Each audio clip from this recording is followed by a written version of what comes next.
Assalamualaikum warahmatullahi wabarakatuh. Saya Dede Saifuddin, CGP Angkatan 8 dari SDN Menes 1 Pandeglang, Banten. Kali ini saya akan mempresentasikan tentang aksi nyata modul 1.4 tentang budaya positif. Budaya positif merupakan perwujudan dari nilai-nilai atau keyakinan universal yang diterapkan di sekolah. Yang melatar belakangi aksi ini adalah budaya positif menciptakan suasana pembelajaran yang aman, nyaman, dan menyenangkan. Untuk mewujudkannya perlu ada disiplin positif di sekolah. Salah satu cara untuk menerapkan disiplin positif adalah melakukan proses pembentukan keyakinan kelas dan pelaksanaan segitiga restitusi. Keyakinan yang dimiliki oleh sekolah saat ini yang merupakan program masih perlu didasarkan dengan baik kepada siswa. Tujuannya yaitu dengan adanya keyakinan kelas dan penerapan segitiga restitusi dapat menumbuhkan disiplin positif pada siswa, terutama disiplin positif dalam perilaku sehari-hari siswa di sekolah. Yang menjadi tolak ukurnya adalah terdapat poster keyakinan kelas pada masing-masing kelas. 2. Guru dapat menerapkan segitiga restitusi dalam menangani permasalahan siswa. Lini masa tindakan yang akan dilakukan. Pertama, menyusun rencana pelaksanaan pembuatan keyakinan kelas pada tanggal 21 Juni 2023. Membuat Canva untuk presentasi atau sosialisasi tanggal 22 Juli 2023. Ketiga, menemui kepala sekolah untuk meminta izin menyampaikan modul dan presentasi serta mengatur jadwal pada tanggal 24 Juli 2023. Kemudian menemui Pak Awi selaku teman sejawat membicarakan mengenai kebutuhan pada tanggal 25 Juni 2023. Kelima, berlatih presentasi pada tanggal 26 Juli 2023. Terakhir, pelaksanaan kegiatan 20 Juli 2023. Kegiatan diikuti oleh 20 guru. Dukungan yang dibutuhkan. Pertama, dukungan dari kepala sekolah, izin dan motivasi, dan teman sejawat yang saling membahu untuk mewujudkan budaya positif. Kedua, murid sebagai pusat pembelajaran. Ketiga, ruang untuk diseminasi dan presentasi. Keempat, peralatan untuk kegiatan ini. Sedangkan budaya positif yang akan didiseminasikan adalah: pertama, perubahan paradigma belajar; kedua, disiplin positif; ketiga, motivasi perilaku manusia; keempat, kebutuhan dasar; kelima, posisi kontrol restitusi; selanjutnya adalah keyakinan kelas; dan terakhir, segitiga restitusi. Setelah belajar banyak selama modul 1 sampai selesai, banyak hal yang saya temukan, banyak hal yang saya sadari tentang kelemahan saya selaku pendidik. Banyak yang salah yang saya lakukan gitu. Nah, selanjutnya, jadi pertama kali kita harus merubah paradigma belajar. Pertama, paradigma itu buat diri kita sendiri, buat murid kita, dan nantinya buat sekolah. Perubahan paradigma pembelajaran ini adalah pergeseran antara stimulus respon menjadi teori kontrol. Biasanya saya langsung respon, tapi sekarang bagaimana mengelola menjadi kontrol. Dan dari pembelajarannya harus dirancang berdasarkan prinsip pembelajaran yang berpihak kepada murid. Karena murid akhirnya menjadi subjek utama, menjadi prioritas, skala prioritas yang paling utama. Nah, ini yang saya sadari ya di perjalanan. Kemudian pembelajaran harus bersifat berdiferensiasi. Di kelas kita itu heterogen sekali. Ada yang cerdas, sangat cerdas, ada rata, dan ada yang lambat. Nah, bagaimana satu pembelajaran itu bisa kita ajarkan, tapi sesuai dengan kemampuan siswa sendiri.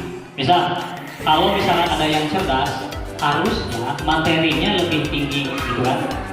Waalaikumsalam, enggak? Perlu kita sadari terlebih dahulu adalah kebutuhan siswa. Tadi siswa di kelas tidak sama, karakternya tidak sama, latar belakangnya tidak sama, terus ya IQ-nya juga tidak sama, gitu. Karena Bapak Ibu, guru itu diibaratkan petani. Menurut Gajah Dewantara, guru itu diibaratkan petani yang tanamannya berbeda, maka perawatannya berbeda. Misal, padi tidak akan sama perawatannya, pemenuhannya dengan jagung dan tumbuhan yang lain. Ketika kita menyadari ini, maka murid pun hampir sama, bahwa murid memiliki karakter dan latar belakang yang berbeda. Tidak bisa kita sama katakan, tidak bisa kita anggap semua murid mati, harus mencarikan solusi. Maka di sini ada pembelajaran berdiferensiasi. Berdiferensiasi itu adalah metode yang dilakukan di kelas dengan berbagai macam cara. Misal Ibu Hajidia adalah siswa yang paling cerdas. Tidak mungkin saya memberikan pembelajaran sama dengan yang paling belakang. Nah, jadi kita ada kolaborasi di sana. Nah, misal karena Ibu siswa ini cerdas, maka yang kita ajarkan adalah set 3. Sedangkan yang lemah set 1-nya. Materinya sama, cuman caranya yang sedikit berbeda. Begitu ya. Untuk apa? Untuk meningkatkan siswa meraih pemerataan yang sama, ya, sesuai latar belakangnya, sesuai dengan potensinya. Selanjutnya baik. Nah, kemudian Ibu, kita membutuhkan disiplin positif dan nilai kebajikan. Makna dari disiplin positif ini adalah sesuatu yang dilakukan seorang pada orang lain untuk mendapatkan kepatuhan. Kemudian yang dimaksud dengan disiplin positif adalah pendekatan untuk mendidik murid yang bertujuan membentuk kontrol diri, meningkatkan kepercayaan diri. Jadi ternyata kalau kita biasanya dibuat, kita itu kata disiplin itu lebih ke mendekati semacam penekanan, atau kalau melakukan kesalahan kita akan menghukum. Ternyata di sini ada 3 hal. Ternyata selain hukuman itu ada konsekuensi. Selain konsekuensi nanti ada cara ketiga. Cara ketiga ini yang menurut saya yang terbaik. Kata hukum itu ke siswa dihimbau untuk tidak dilakukan. Dihimbau untuk tidak dilakukan. Menurut Ki Hajar Dewantara, hukuman itu akan membatasi kepada siswa untuk berkembang. Pertama, selain siswa itu akan malu, kedua akan down, ketiga motivasinya akan tenggelam. Itu hukuman. Kemudian konsekuensi. Nah, misal siswa datang terlambat, itu harus lari 5 keliling. Kira-kira Bu, lari 5 keliling itu hukuman atau konsekuensi? Hukuman. Nah, kalau begini, Pak Adi mengajar BPOK, siswa datang terlambat, maka Pak Adi meminta siswa itu untuk lari 5 keliling. Itu hukuman atau konsekuensi? Konsekuensi. Ya, konsekuensi. Konsekuensi memang boleh dilakukan, tapi sebaiknya kita hindari. Bagaimana cara kita mendekati siswa itu untuk memunculkan motivasi intrinsik? Karena hukuman dan konsekuensi itu datang dari luar. Ada lagi satu, kadangkala jadi di kelas itu suka gini. Anak-anak siapa yang bisa menjawab ini, Bapak kasih uang 10.000, 20.000. Reward, penghargaan, ya kan? Nah, setelah kajian yang begitu lama, ternyata reward itu sama dengan motivasi dari luar, bukan dari dalam. Datangnya anak, keinginannya untuk mendapatkan hadiah, ya kan? Ya, didorongnya untuk hadiah, ya kan? Betul, setelah disadari, diamati, direfleksikan, oh iya benar. Ketika saya tidak memberikan begitu saya tidak memberikan reward, itu tidak mau, nggak mau malas, dan itu ada batasannya. Nah, sekarang bagaimana memunculkan motivasi itu dari dalam diri? Nah, jadi nanti kita harus bisa memotivasi siswa dari awal dengan cara apa? Cara pendekatan yang intensif ya. Ya baik. Dulu. Nah, diri dan meningkatkan kepercayaan diri. sehingga mereka bisa berperilaku dengan berpedoman kepada nilai-nilai kebajikan universal. Ternyata nilai kebajikan universal itu sangat banyak sekali. Kemudian sifat positif manusia merupakan tujuan mulia yang ingin dicapai oleh setiap individu terlepas dari suku, bangsa, dan agama. Ini yang saya maksud nih di hukuman ini, setiap perilaku atau tindakan indisipliner yang dilakukan oleh murid pasti punya motivasi tertentu, pasti punya niat, punya latar belakang gitu. Jadi kenapa dia melakukan itu? Tentu terbagi menjadi 3. Pertama, untuk menghindari ketidaknyamanan atau hukuman. Misal, anak-anak kalau tidak datang jam 7 akan dipush-up. Nah, sifat yang muncul motivasinya itu menghindari ketidaknyamanan itu, menghindari hukuman itu. Yang kedua, mendapatkan imbalan atau reward. Saran dari materi tenaga dewasa itu sebaiknya reward ya. Baiknya jangan. Kemudian untuk ketiga, kemudian motivasi. Nah, ini yang saya sebutkan motivasi dari dalam intrinsik ini. Motivasi yang paling baik adalah untuk menjadi orang yang mereka inginkan dan menghargai diri sendiri dengan nilai-nilai mereka yang dipercayai. Nah, ini yang paling berat. Poin yang paling beratnya itu memunculkan motivasi dari dalam diri sendiri. Ini yang butuh yang tidak bisa sekaligus, yang nggak bisa sekaligus. Kemudian guru akan memberikan respon kepada muridnya yang dikategorikan menjadi konsep disiplin identitas gagal dan konsep disiplin identitas sukses. Yang disebut gagal mencakup 2 tindakan yang memberi hukuman, itu bagian dari disebut dengan kegagalan. Gagal. Kemudian yang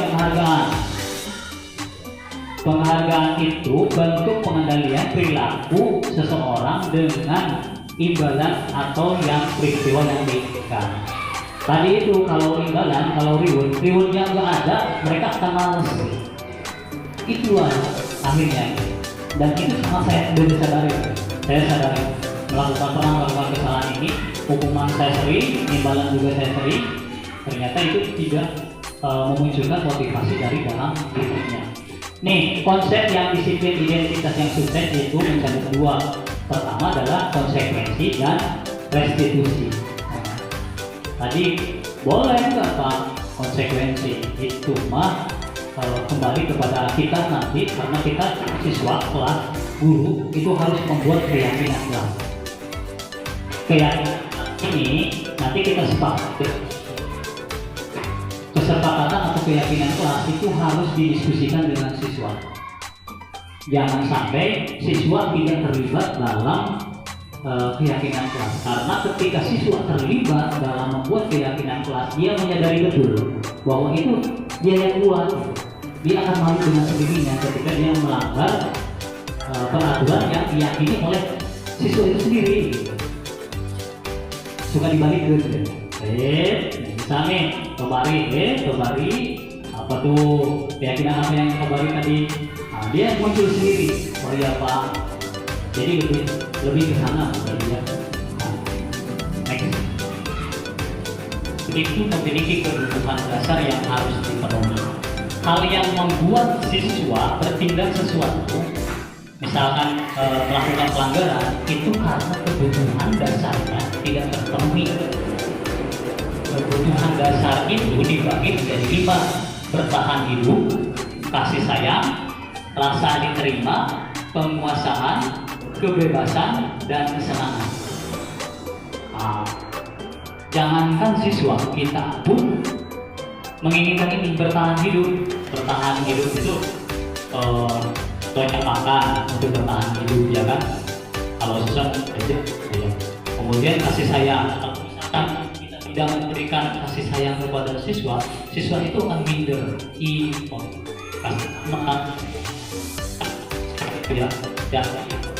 untuk seluruh siswa yang ada di kelas kita, minimal di kelas kita seluruh murid-muridnya satu.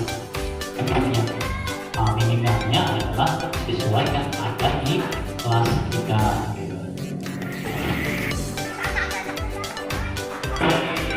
Kanannya itu akan nggak berpengaruh. Pas diterima, ya kita juga kalau nggak diterima kan nggak enak, gitu. Pasti nggak enak. Kemudian penguasaan, nah, biasanya penguasaan ini seperti kita ingin di alam, sebetulnya menguasa, mengontrol. Selanjutnya kesenangan, kita butuh kebebasan, kesenangan ini misalnya anak bisa main, nah itu adalah kesenangannya. Anak bisa jajan, bisa mendapatkan sesuatu, itu adalah kesenangannya. Misal nih, jadi di rumah banyak larangan, efeknya adalah kesenangan dia hilang. Ya, dibatasi. Apa yang terjadi? Arogan, manahan. Oh ya, kita tadi sih. Jadi saya mengamatinya di rumah ke anak. Proses ini, oh begitu. Next line, ketiga, restitusi. Segitiga restitusi. Ya, bergerak ini. Diperlukan suatu nilai yang membantu mereka menjadi murid yang berbudaya positif. Dalam hal ini adalah keyakinan kelas. Kalau kita dulu itu peraturan kelas, kata peraturan dengan keyakinan ini menjadi suatu yang sepertinya berbeda. Kalau peraturan lebih mendekati kepada hukuman, kan? Kalau keyakinan kelas itu lebih kepada penyadaran diri. Nah, maka kalimatnya keyakinan kelas. Keyakinan kelas itu nilai-nilai kebajikan universal yang disepakati oleh guru dan murid secara tersirat dan tersurat dalam kelas sebagai acuan berperilaku dalam proses pembelajaran atau di sekolah dan di lingkungan tersebut. Nah, ini Bu, contohnya. Tapi ini diupayakan menggunakan kalimat yang positif. Datang tepat waktu juga positif ya. Datang tepat waktu. Nah, jangan makan dan minum di kelas. Kira-kira itu kalimat positif atau kalimat negatif? Negatif. Yang pas adalah makan dan minum di luar kelas. Itu contoh keyakinan kelas. Kemudian saling menghargai dan menghormati. Nah, itu harus ada di keyakinan kelas. Belajar dengan semangat, itu juga bagian dari kelas. Melaksanakan piket sesuai jadwal yang sudah disepakati, itu adalah bagian dari keyakinan kelas. Meminjam meminjam barang harus izin dari pemiliknya, itu kalimat positifnya. Kemudian berdoa dan sebelum dan sesudah belajar, itu juga kalimat positif. Ada lagi nggak kira-kira yang berupa kalimat positif yang harus ada di keyakinan kelas? Kira-kira apa ya? Yang rumah dengan baik. Nah, kadang-kala PR dikerjakan di sekolah. Misal kalau memang ada PR, maka kalimatnya mengerjakan PR di rumah. Kemudian nih, jangan membuang sampah ke dalam kursi, ke bawah, atau ke jendela. Itu udah kalimat positif atau negatif? Negatif, karena ada kata jangan. Cukup dengan membuang sampah pada tempatnya. Itu restitusi. Kemudian ada cara kontrol restitusi. Baik, segitiga restitusi. Segitiga restitusi memiliki posisi kontrol. Ternyata kontrol itu dibagi menjadi 5. Penghukum, kedua membuat rasa bersalah, ketiga teman, keempat pemantau, kelima manajer. Dalam hal ini yang paling baik yang harus kita terapkan adalah kontrol manajer. Tentu di kelas kita sering menjadi kontrol teman. Jadi siswa seperti teman, ya, seperti teman. Terus kadang-kala kalau saya yang pertama kali saya sadari, saya adalah kontrol hukuman.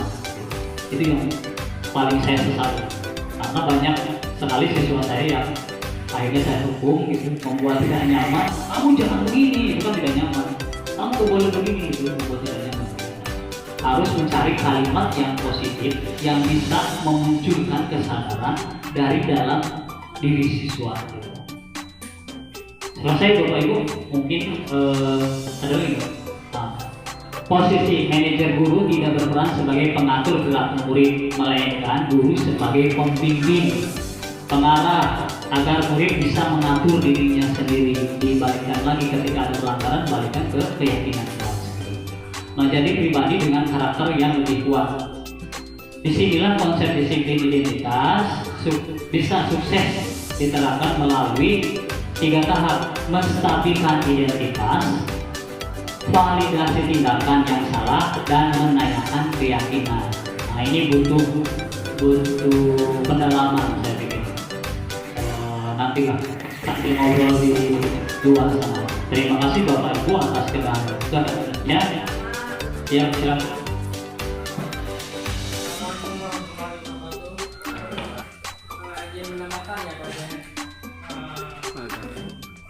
Yang saya dapat dari kegiatan itu pendampingan pendidikan inklusif, yang ditekankan BPMP itu yang ditekankan itu kita harus membuat moto atau slogan terhadap siswa ABK. Itu harus penambahan untuk lingkungan sekolah ataupun di dalam kelas, karena kita untuk saling menghargai setiap siswa yang berkurang, yang berkebutuhan khusus, khususnya siswa istimewa. Jadi sekarang siswa yang berkebutuhan khusus itu disebut sekarang siswa yang istimewa ataupun luar biasa. Jangan disebut siswa berkebutuhan khusus. Kita sebutannya lain, ya, karena siswa istimewa sekarang. Setiap kelas nanti perlu penambahan adanya slogan seperti tentang menghargai sesama siswa gitu. Terus yang paling penting itu apa nih slogannya? Hindarilah diskriminasi gitu ataupun perbedaan. Terus berjalan, berlari, tertawa dan belajar bersama tanpa adanya diskriminasi. Itu slogan yang paling vital itu di pendidikan inklusif. Cuma segitu saja penambahannya. Ya, terima kasih. Hal yang saya tebalkan di sini adalah tentang keyakinan kelas dan segitiga restitusi.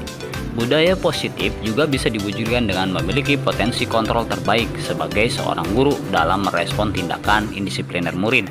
Posisi kontrol tersebut dibagi menjadi 5. Dalam hal ini, posisi manajer dianggap sebagai posisi kontrol yang terbaik dan ideal untuk diterapkan.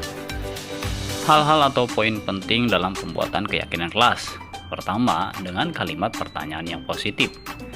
Kedua, sesuai dengan keadaan siswa dan lingkungan. Ketiga, singkat dan mudah dipahami. Keempat, mudah untuk dikerjakan dan diterapkan. Kelima, melibatkan semua warga sekolah. Dan terakhir, disepakati dan diyakini oleh seluruh warga atau siswa.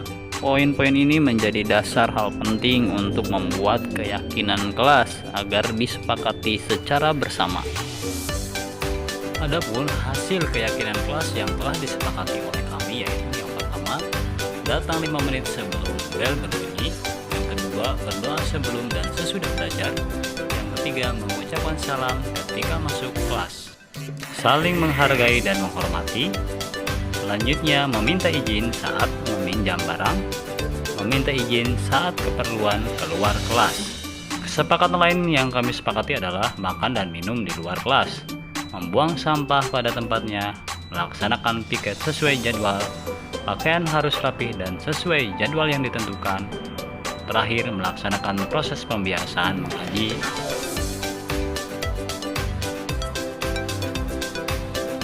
Langkah-langkah segitiga restitusi. Pertama, menstabilkan identitas. Kedua, validasi tindakan yang salah. Dan yang ketiga, menanyakan keyakinan.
yang bisa kamu lakukan menyelesaikan masalah ini?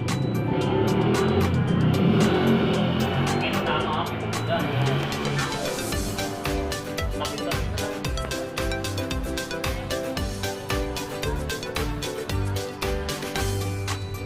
oke, pegang ya janjinya ya, pegang janji kamu ya Nung, dan jangan pernah ulangi lagi.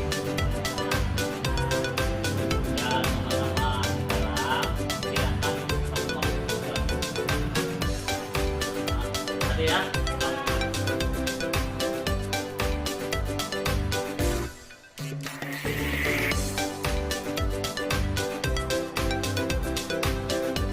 dan belajar dengan baik.